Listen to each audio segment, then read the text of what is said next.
Okay, match 5 with Tron. Unfortunately, OBS corrupted my recording for this match, so I'm going to be watching the replay and commenting on that, and pausing as necessary.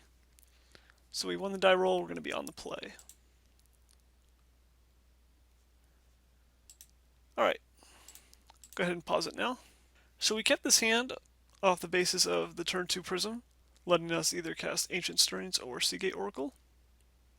And once we use those two spells and we find our second Tron piece, we can use the map for the third Tron piece. Opponent is on Mono Blue Delver and leads with the Delver Secrets. We're lucky enough to find our second Tron piece, a tower, meaning that on turn 3 we get to have all three. Prism for some colored mana. Then we get to cast a Mole Drifter to block their 3-2.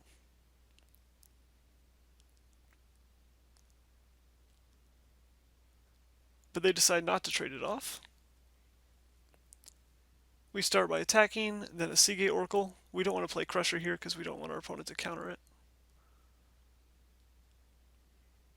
Our opponent's Spellstutter sprites are Ancient Stirrings, and attacks us for 4. But then brings the Spellstutter sprite back to their hand by using Ninjutsu on the Ninja of the Deep Hours. We play Ulamog's Crusher since it can't get hit by the Spellstutter, and leave back our creatures to block the Ninja. Spire Golem comes down for 1 mana, snaps the Crusher back to our hand, so that it cannot attack and make them sacrifice permanents. We play a Mole Drifter and a Seagate Oracle, and pass the turn. We fall all the way down to 10. We play the Crusher, which our opponent knew was coming back eventually. Our opponent gushes trying to find countermagic, but it resolves anyway. So they Spellstutter sprite our star, and also our map, with 2 different sprites. Opponent preordains and then ponders, looking for something to do about this Ulamog's Crusher, and another preordain. We fall to 8. We try to attack again, and Ulamog's Crusher gets snapped again. We leave back our stuff to block since we're at a life total of 8. We put out the Mole Drifter first, and they counter that, and we get to resolve our Crusher. Opponent gushes main phase, follows up with 2 Fairy Miscreants, one of them draws a card. We fall down to 6, getting dangerously low here.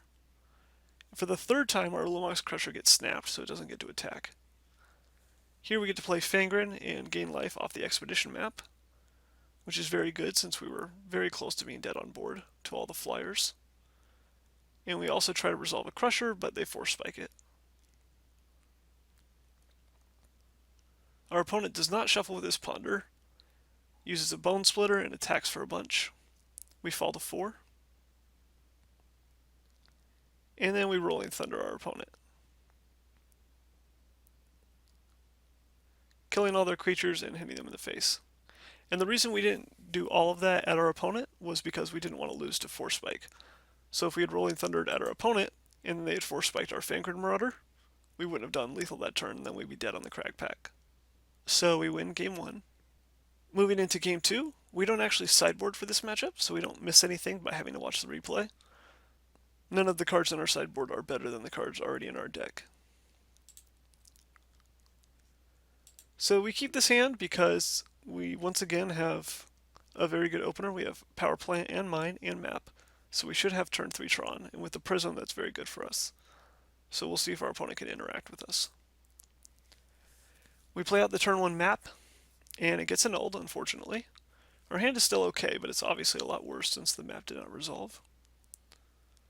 Our opponent ponders into a Delver, and we get to play our Prism, looking for a land. They reveal a null and flip the Delver, so we're under pressure and we know our opponent can counter our first artifact spell. So we cast a Seagate Oracle instead of the Sphere or the Star, and grab another land since we already have 2 Mole Drifters in hand. We get attacked and a Spire Golem comes down, with our opponent still having 2 mana up for a null and possibly a regular counterspell. They let the Prism go through. Interestingly, I would have probably annulled that Prism, but they did not. They switch out a Spire Golem for a Ninja, and get to draw a card. Redeploy the Spire Golem for 1 mana. We cycle through our deck with a Star and try to play a Stirrings, but it gets countered by a Spellstutter Sprite. We have a Prophetic Prism. And we just pass the turn because we can't do anything else right now. We're planning on playing the Fangren next turn and cracking the Star and gaining some life. We fall to 3.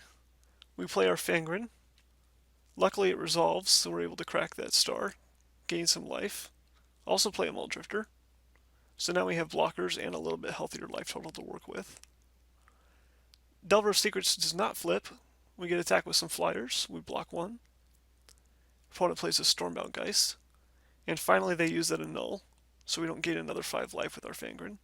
We pick up another Sphere, so we can gain another 5 life. But first we play a Muldrifter. Now we get to cycle this, resolve a Seagate Oracle, and find a Rolling Thunder, which is obviously great for us. Delver fails to flip again. We get attacked for 5, fall to 6. And here we Rolling Thunder our opponent out of the game. And we actually do it with 3 mana left up, just in case they have mana leak, and they are faking not being able to flip the Delver of Secrets. So I do apologize for having to use the playback here instead of the original recording. If I am able to figure out what causes OBS to corrupt files, I will do my best to prevent it from happening in the future. We went 5-0 against 5 different decks. We showed off the power of Tron, showed off the power of Ulamog's Crusher and Fangren Marauder and Rolling Thunder. And we did it without having that many completely ridiculous draws, like turn 3 Tron easily. If you want more information on the deck, be sure to check out my associated article on mtggoldfish.com. If you want to see more of our great content, make sure you subscribe to our YouTube channel.